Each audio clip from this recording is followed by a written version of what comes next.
I had to travel abroad. I went over to France and I met the French foreign minister, and he was really quite impressed because my French really was rather good.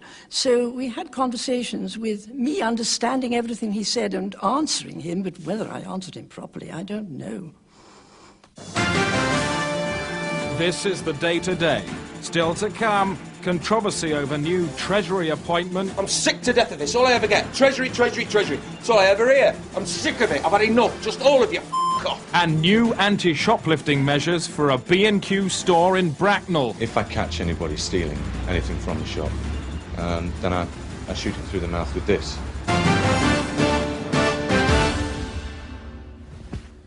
The number of MPs in Westminster suffering from Slemmel's disease has risen to 22. Slemmel's disease is caused by a brain virus that affects the victim's ability to read. They can see the words but have no idea what they mean. Baroness Trumpington was the first to show signs 2 weeks ago. She may have caught it from a badger. Then John McGregor. The virus is highly infectious and lives in peppermints. This was the moment Peter Lilly realised he too was in trouble. Slemmel's also affects leg-eye coordination, causing victims to walk straight past places they intend to stop. So could you... Hey! By last Friday, William Waldegrave had little control over his body. Teddy Taylor followed. And Jimmy Knapp severely. Most seriously of all, on Monday, John Patton showed unmistakable signs, failing to recognise familiar surroundings and objects. Clearly having no understanding of the day's briefs. The second document proved equally mysterious, and the third he couldn't even be bothered to try. And the disease shows no sign of stopping. This morning Malcolm Rifkind appeared lost when he was just 20 yards from his office. Doctors say the only treatments they can offer so far are rubbish. A man sees God in his car. He crashes. Today's historic trade agreement between Australia and Hong Kong marks a new season of hope for the future of world trade. The two countries have been at each other's throats for years, but now the hatchet's been buried by a treaty which allows unrestricted trading between all parties at all levels. I'm joined now by Martin Crace, the British Minister with special responsibility for the Commonwealth, and Gavin Hawtrey, the Australian Foreign Secretary in Canberra. Gentlemen, this is pretty historic stuff. Well done. A future of unbridled harmony then, Australia? Yes, I think Martin Crace and I can be pretty satisfied. It's a good day. And if, as in the past, Australia exceed their agreement, what will you do about it? This is a very satisfactory treaty, which I'm sure will work well. Naturally, if the limits were exceeded, then this would be met with a firm line, but I can't see this being necessary. Mr. Hawtrey, he's knocking a firm line in your direction. What are you going to do about that? Well, in that case, we just reimpose sanctions as we did last year. Sanctions? Hang on a second. They've only just swallowed their sanctions and now they're burping them back up in your face. I think sanctions is rather premature talk. Certainly, if sanctions were imposed, we should have to retaliate with appropriate measures. But I think appropriate measures is a euphemism, Mr. Hawtrey. You know what it means. What are you going to do about that? Well, I just have to go back to Cabinet. And ask them about what? Well, I don't know. Maybe it's a matter for the military. The military? I think military measures is totally inappropriate reaction, and I think this is way, way over the top. Sounds like you're being inappropriate, are you? Of course I'm not being inappropriate, but Martin Crace knows that full well. This is the sort of misunderstanding that I thought we'd laid to rest during our negotiating period. Misunderstanding it certainly is. It's certainly not a treaty, is it? You're both at each other's throats, you're backing yourselves up with arms. What are you going to do about it? Mr. Hawtrey, let me give you a hint. Bang! What are you asking me to say? You know damn well what I'm asking you to say. You're putting yourself in a situation of armed conflict. What are you plunging yourself into?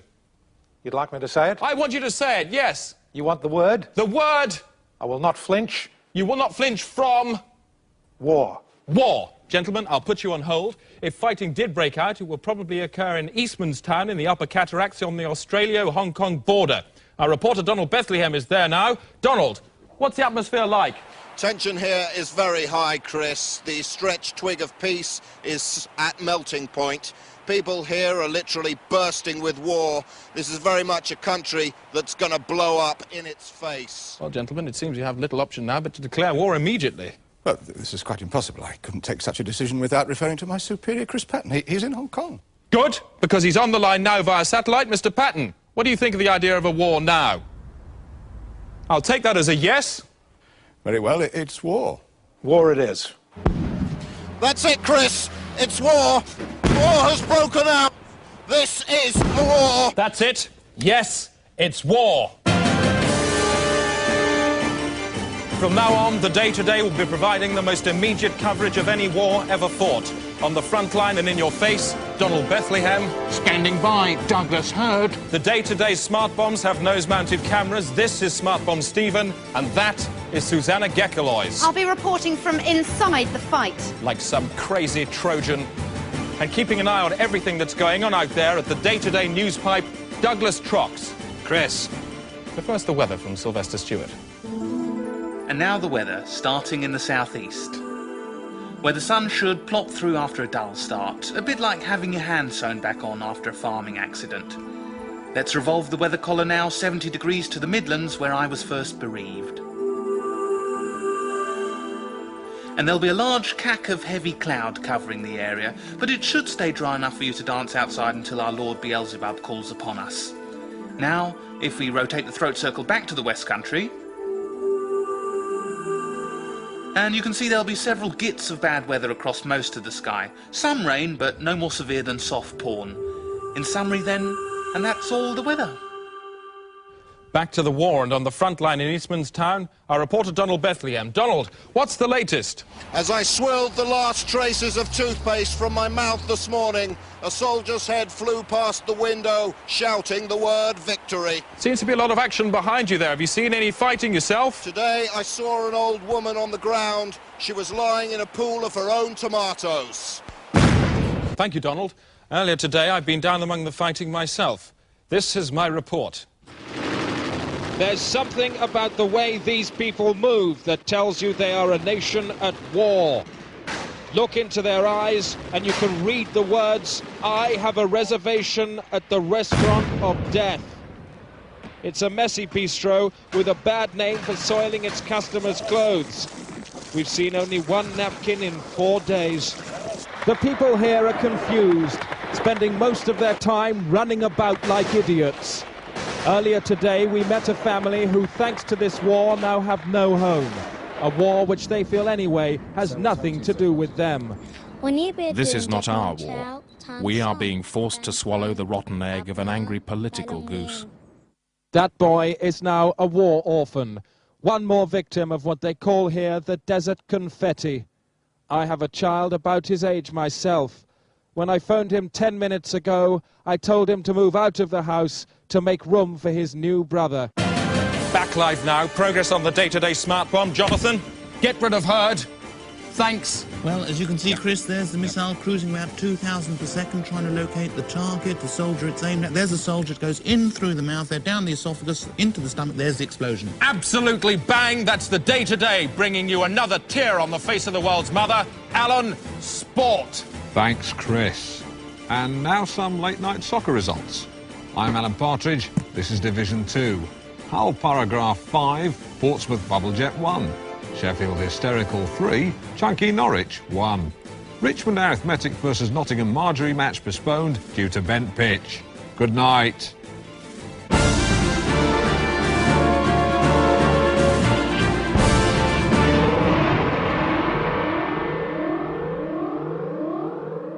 Susanna Gekelois has broken through to the front line. This is her contribution to history.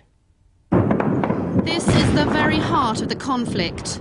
The men here have been fighting non-stop for 3 days. We drove in at night, straight into the middle of a rocket battle.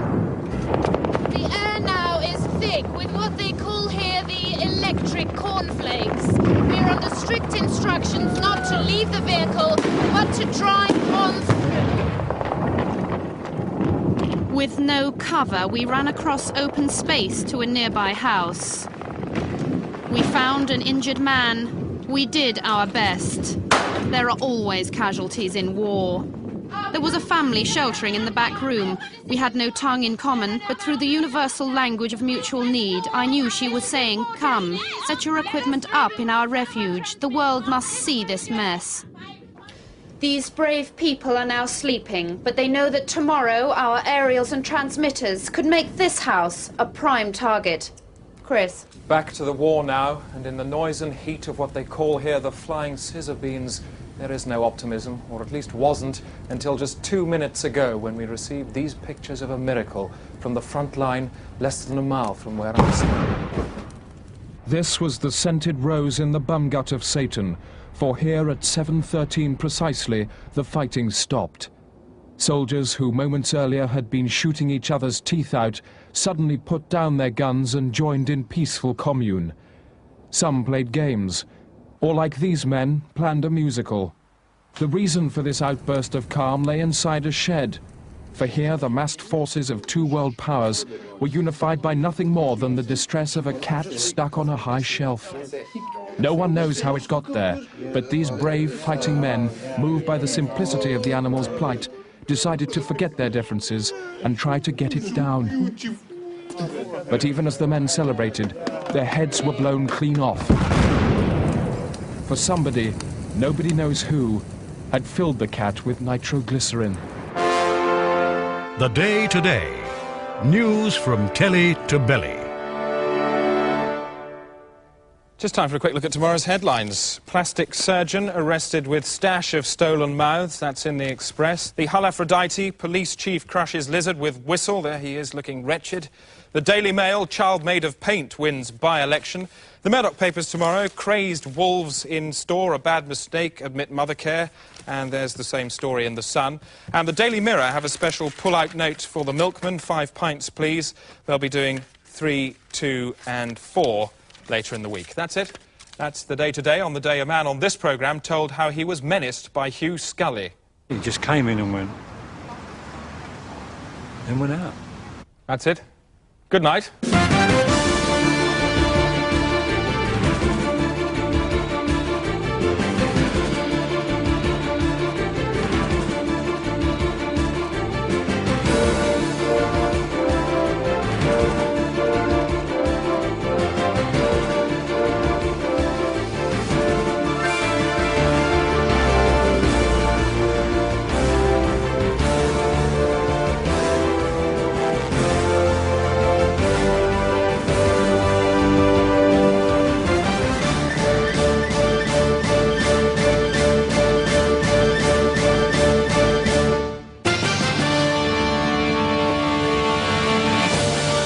Available from now on commercial video. The Day Today, this is our war. Featuring the men and women who sacrificed themselves at the altar of fact and the beat of over 1,000 pop classics.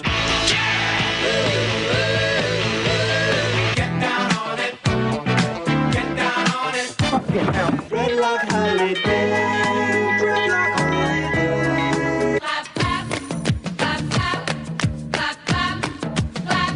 So we on a lady. You really got me, you really got me. Gotta stop sucking up, gotta stop sucking up. Yeah, yeah, stop, stop, stop, stop. I'm wishing on a star.